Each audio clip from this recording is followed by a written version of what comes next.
Good morning, everybody. I hope you're doing fantastically well. I hope you've got your coffee, your wine, your tea, whenever you are in the world. It's about 5:30 in the morning, so you better know that I'm committed to this cause. You better know that I am. Before, guys, thank you for all your continued support. We're looking to hit 15,000 subscribers really soon. That would be amazing. It's the target. It's a goal of mine. So I know there's a fair few of you who watch these videos who aren't subscribed. If you do me a massive favor and subscribe and like the video before you start watching it, that'd be unbelievable. It just really supports me and helps me get to that next target, which I'm looking at. And hopefully me putting in all these hours will reflect that. But let's get in the news anyway, guys. Marcelo Bielsa, his contract is set to be extended according to the Telegraph. According to the Telegraph's Luke Edwards, Leeds United are on the verge of signing and getting Marcelo Bielsa down for another 12 months. It's fantastic to hear, isn't it? We all want it to be longer.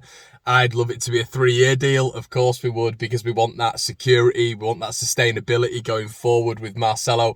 But we know at some point it's going to come to an end. And I think Bielsa tying himself down to a year gives him that freedom. It gives him that ability in a year's time to say potentially, look, I'm done. I don't think he will be. I think he's going to be here for another 2 years. Then I think he'll call it quits. Let me know in the comment section below how long you think Marcelo Bielsa will be at Leeds United. But it's great to see that he's going to be tied down for another year amidst Tottenham links, which is hilarious in itself. Leeds United as well are set for a huge financial agreement / package. The broadcasters naturally pay 5.1 billion to televise. I think it's around 200 games, and this has been extended for the COVID period. So it's been extended to 2024, 2025, and obviously this is massive for Leeds United. It's a huge financial package, and it essentially means that Leeds are going to have that ability to spend maybe a little bit more this summer, a little bit more in the coming summers as well. And the beneficiary of that is only going to be Leeds United in terms of how we look to potential investors in the future. You know, with Leeds having this money, this financial security behind them, we're able to go for potentially bigger targets, potentially bigger contracts / wages, bonuses, whatever, which is absolutely huge for the club. So yeah, massive financial agreement because of television rights for Leeds United. Douglas Costa, been around the block, Juventus, Bayern Munich. Now, he's allegedly been, I think it's the end of his contract, and there are numerous clubs who are in for him, I didn't realise he'd be a target for Marcelo Bielsa and Leeds United, but apparently Leeds have been watching him for months and months now, according to Calcio Mercato, which is an Italian newspaper. Apparently Leeds have been watching him for months now. Leeds are very, very keen on him. And the reason behind that, guys, is because Douglas Costa, unlike a lot of footballers, is willing to completely slash his wages to play football, which we always think to ourselves, don't we, wages this, wages that, but that's absolutely massive because you don't get many footballers actually going ahead and doing it. Now, the reason this has been brought up is, in quotation marks, will reach an agreement. He's actually about to reach an agreement at 29, just turning 30, with Grêmio in Brazil, which is, it's kind of nice to see in a way, him going back to one of the clubs that he grew up either playing for or supporting, going back to where everything started for him, and sort of getting rid of the European teams and going back to, roots and stuff like that. So it's kind of a nice story, really, but he's willing to completely slash his wages, and that is why he's going to Grêmio. So it'd be really interesting to see if Leeds United maybe were to absolutely batter the romanticism of football and say, look, Costa, we can offer you more. But yeah, I don't think it's going to happen. But apparently Marcelo Bielsa is a massive, massive fan. As well, another name that is being spoken about this morning is Abdullah Sima. Now, this is a really, really fascinating target because he plays at Slavia Prague. Obviously, we've seen the likes of Souček, we've seen the likes of Kufal at West Ham come from that club. And Sima is someone who fits the Leeds United profile extremely well. He seems to be everything that we wanted Jean-Kevin Augustin to be, really. He's a younger version of what Patrick Bamford is. He seems to have all the attributes that Bamford has.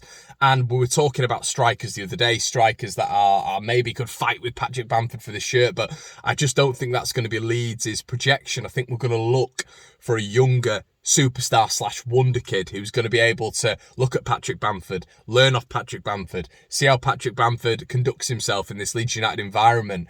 And I think going for a younger player who's going to be able to challenge him, maybe something that we as Leeds fans were maybe hoping something like Ryan Edmondson could be. I don't think that's going to be the case. But, you know, we have got Greenwood on the books, Mason Greenwood, God, shoot me, Leeds fans, Sam Greenwood and Joe Gelhardt, of course, who are going to be pushing him. But I think we will go out and get another attacker. I do thoroughly believe that. And someone like Abdullah Sima, it could be that individual. The Athletic are reporting that there are numerous clubs after him. 19 goals this season out of 34 matches in the Czech league. So, yeah, he looks like a player, and apparently Bielsa is a massive admirer. So there you go. That could definitely be one that Leeds are interested. Just because he's younger, 19 years of age. He's a project, and I feel Bielsa would rather that instead of going out and getting a 27-year-old striker. Okay, next news that we found out yesterday, Leeds and Liverpool are apparently top of the race to sign Rodrigo de Paul. I said it was going to be the last of it yesterday, but they keep reeling me back in, don't they, as they say. They keep reeling me back in, and apparently Leeds are now ahead, unbelievably, on the contrary to what I was saying yesterday, of AC Milan and of Atletico Madrid. It is Leeds and Liverpool who are top of the race. You know, the financial package provided potentially by the 49ers, provided by Radrizzani, provided by, you know, the projection of this TV deal, provided potentially by player sales. Leeds could be looking at a massive summer here. We could be looking at a massive summer. We spent a lot last summer, but I do believe we're going to be going for it seriously, because there are parts of this squad that do need surgery, and Bielsa will know that. The perfect thing about our boss is he never rests on his laurels, and that's absolutely huge. But yeah, apparently Leeds and Liverpool are top of the race for Rodrigo de Paul. Now, Matheus Pereira. Apparently, the Record and the Express are reporting that Leeds are massively interested and are thinking about putting an offer on the table for Matheus Pereira. Now, Pereira is, I mean, I've barely mentioned him really, but he would be one of my number one targets, 100%. Like, he is a magnificent player. He puts in yards. People think he's lazy for some reason, and the playmakers get that tag because they're playmakers. I've heard De Bruyne get that tag before, which is absolutely hilarious. But yeah, playmakers do get that tag of being completely lazy. And maybe if you looked at Pablo Hernandez, just off the cuff, you would say, yeah, he doesn't graft. But Pablo Hernandez does and has always grafted for Marcelo Bielsa. But Matheus Pereira is a wonderful footballer.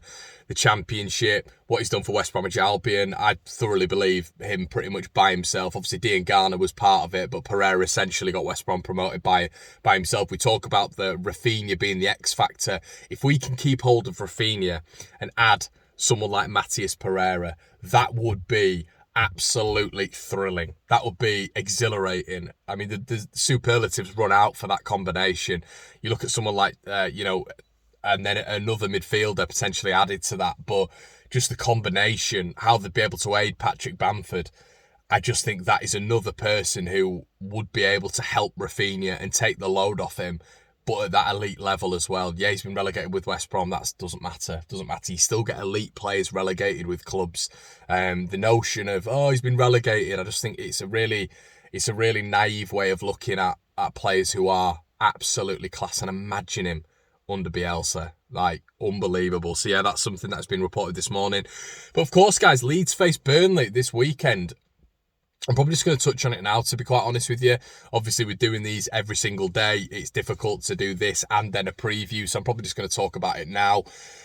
It's a massive game, isn't it, for Leeds? In many respects, I think. In many respects, just because we want to end the season strongly. Marcelo Bielsa has said that he never wants to experiment, which is a leader to the team news, really. Costa is going to be out. Crescencio Somerville is back in from injury. Liam Cooper is back in from injury. My question to you guys, Cooper or Strauch?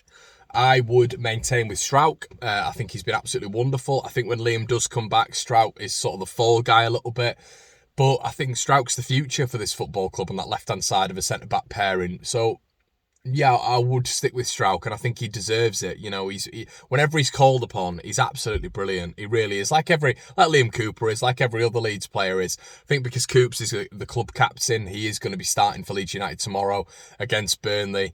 But, you know, looking at the opposition, Nick Pope is out, which means there's going to be a reunion with Bailey Peacock-Farrell, we believe, which is going to be hilarious. All I'll say, shots on goal, Leeds United. That is what I will say about that one. It's going to be a game where Leeds have really got to get a fair few on target, because we know what he's like, Bailey Peacock-Farrell. He can be susceptible. He's been decent when he's played for Burnley this year, but I do think he is susceptible to a mistake every now and again, hence why he isn't Burnley's number one for me. But yeah, it's a tough game. I think at Ellen Road, and I've mentioned this before, they were by far the dominant team. Leeds somehow got out of that with a win. Burnley can be very pressy. They work hard, they graft, they fight for the shirt. They have a lot of similarities to us. Maybe a lot of people would class their team as not at the top level, as I've said before, but they are performing ahead of the station. 5-6 years in the Premier League now for Burnley. As a town, that is unbelievable. Sean Dyche has done an unbelievable job. But I think it's going to be a tough game for Leeds this week. And Turf Moor's a horrendous place to go. It's an awful place to go. We know what's going to be happening. You're going to get Taylor bombing down the wings. Defensively, Leeds are going to have to be absolutely on it. You're going to get Matty Loughton on the other side bombing down the wing as well.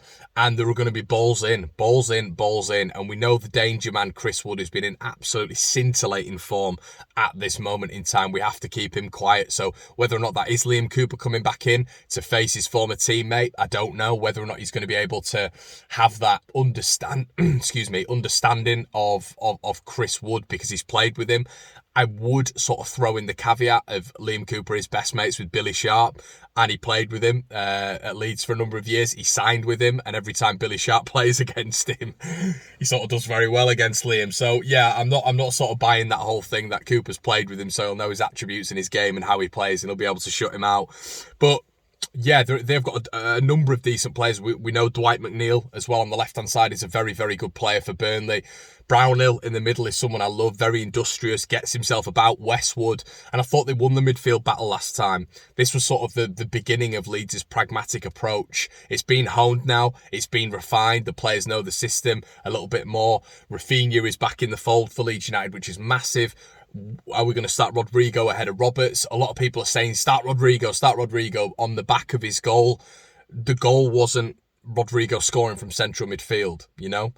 Leeds have been decent in central midfield off the ball with Dallas and Roberts, and that is the only reason I'm swaying to that. I think Rodrigo's the better player, but I'm just still not convinced by Rodrigo defensively at all in that position. I never have been, and I think the team suffers for it. I think bringing him on as an impact sub at this moment in time is probably the best way forward for him. If you guys have a different opinion, let me know in the comment section below, but we've just got to take the goal, take the sentiment out of it, and form is everything in football, so Rodrigo deserves to be rewarded. Once again, he's scored more than Roberts in, 23 games? Roberts has had, and Rodrigo had like 20 minutes and scored. So that's where the beneficiary is, and I'm not one saying I think he's a better player or anything like that, but I just worry about us in a defensive capacity. We've got to be rigid. We've got to be solid against Burnley. Does Tyler Roberts give you that over Rodrigo? Because Rodrigo is a striker. You know, he's not a central midfielder. Let me know what you think in the comment section below, guys. I'm going to go with a Burnley 0, Leeds United 2 scoreline. We'll probably be back with a review after the game with Senor Brown going over the game like we normally do. But yeah, guys, if you wouldn't mind liking the content, it really helps me. Genuinely, it really, really helps me. So if you wouldn't mind doing that, that would be absolutely amazing. I'm putting a lot of hours and effort into this, so it'd be, as I said, it would be massively appreciated. Guys, have a lovely Friday, and let's hope we get the victory tomorrow. I'll see you in a bit.